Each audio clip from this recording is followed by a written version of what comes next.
मेरा नाम फातिमा है। मेरी उम्र सिर्फ 3 साल थी जब मेरी दुनिया में अंधेरा छा गया था। मेरी जिंदगी तारीकी में डूब गई थी। एक हादसे में मेरी आंखों की रोशनी चली गई। मैं बहुत छोटी थी। तब मेरी माँ इस वक्त मेरा सहारा बनी। यूं मानो मेरी आंखें बन गई थीं। उसने कभी ये महसूस होने नहीं दिया कि मैं एक नाबीना हूँ। मेरे वालिद ने भी दुनिया भर का इलाज कर डाला, लेकिन अल्लाह ने मेरी किस्मत में शायद कुछ और लिखना था। मेरी माँ ने सहारा बनने के साथ साथ मुझे हर तरह से ट्रेन किया कि नाबीना होते हुए भी मुझे किसी का मोहताज ना होना पड़े। मेरी माँ मेरा सब कुछ थी। यूं समझो, मेरी माँ ही मेरी पूरी दुनिया थी। मेरी आंखों का अब भी इलाज जारी था। मैं इस वक्त सिर्फ 7 साल की थी।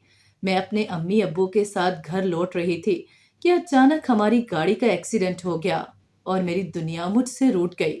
इस दिन मेरी माँ मुझे हमेशा हमेशा के लिए छोड़ कर चली गई। मैं बहुत चुप चुप और मायूस रहने लगी। लेकिन अक्सर मुझे एक ख्वाब दिखाई देता था जिसमें मुझे एक शानदार इस्तकबाल के साथ कुर्सी पर बिठाया जाता और मेरे सर पर ताज रखकर मलका रानी की आवाजें गूंजती हुई सुनाई देती थीं। बस इसके बाद मैं नींद से बेदार होकर चौंक जाती थी। अब्बू ने भी तन्हाई के मारे दूसरी शादी कर ली थी। मैं अब 8 साल की हो चुकी थी। अब्बू की तन्हाई तो दूर हो गई थी, लेकिन मुझे माँ नहीं, सौतेली माँ मिल गई थी। मेरा सोना, जागना, खाना पीना अजाब हो गया था। मैं अब 16 बरस की हो चुकी थी। मैं तो अब घर की मुलाजमा बन के रह गई।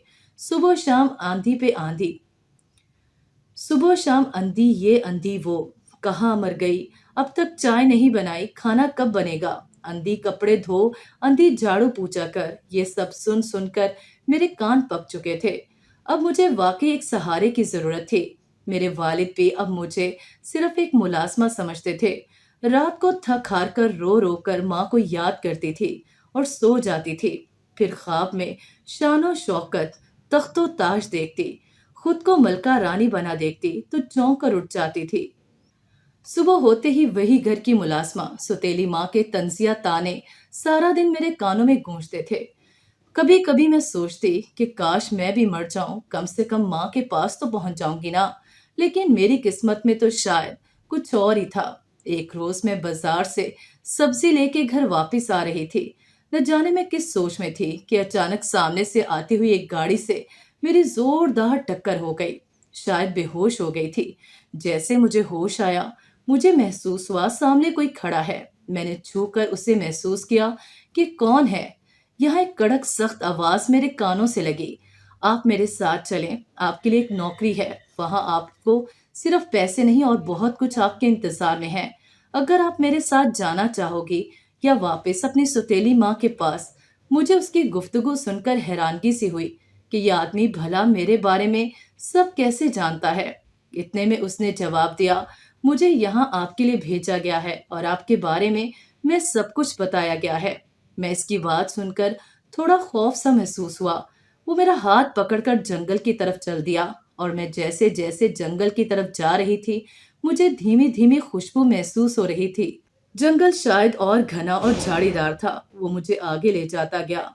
एक शानदार और बड़ा घर नुमा, शायद कोई हवेली थी। मैं चुपचाप वहीं खड़ी रही। मुझे एक और कड़क और सख्त आवाज आई कि ये आज से तुम्हारा घर है, तुम यहाँ रहो और सारे काम की जिम्मेदारी अब तुम्हारी है। तुम्हें इसके बदले हम बहुत बड़ा इनाम देंगे। मैं सुनकर खौफजदा हो गई। बहरहाल मुझे लगा काम तो मैं वहां भी करती थी, कम से कम यहाँ करके मुझे पैसे तो मिलेंगे। मैं दिन भर जिस काम को हाथ लगाती वो खुद ब खुद हो जाता था और मेरे सोचते ही मुझे हर चीज मिलने लगी। मैं अब खूब ऐशो आराम से जिंदगी गुजार रही थी।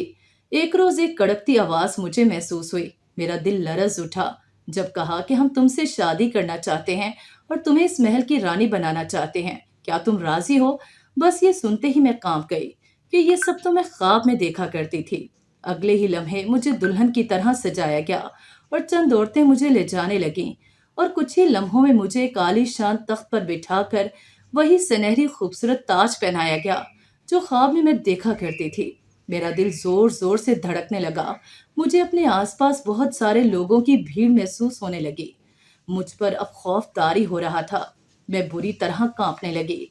अगले ही लम्हे मेरे कानों में मलका रानी की आवाजें गूंज उठी। मैं जोर से चीखी, चुप हो जाओ, चुप हो जाओ। मुझे कहाँ लाया गया है? मैं कहाँ हूँ? आप सब कौन हैं? मेरे साथ ये सब क्या हो रहा है? थोड़ी देर में वहां खामोशी हो गई। मुझे बताया गया कि मैं गाड़ी से टकरा कर मर चुकी हूँ और यहाँ जिन्नात महल की रानी बन चुकी हूँ। तुम सुतेली माँ के जुल्मों सितम की सिताई हुई थी। तुम भी मर जाना चाहती थी। तुम्हारे मरते ही तुम्हारे ख्वाब सच कर दिया गया और तुम्हें यहाँ लाकर जिन्नात महल की रानी बनाया गया। अब तुम बताओ, तुम अपनी दुनिया में वापस जाना पसंद करोगी? मैंने कहा नहीं, अब मैं वापस नहीं जाऊंगी।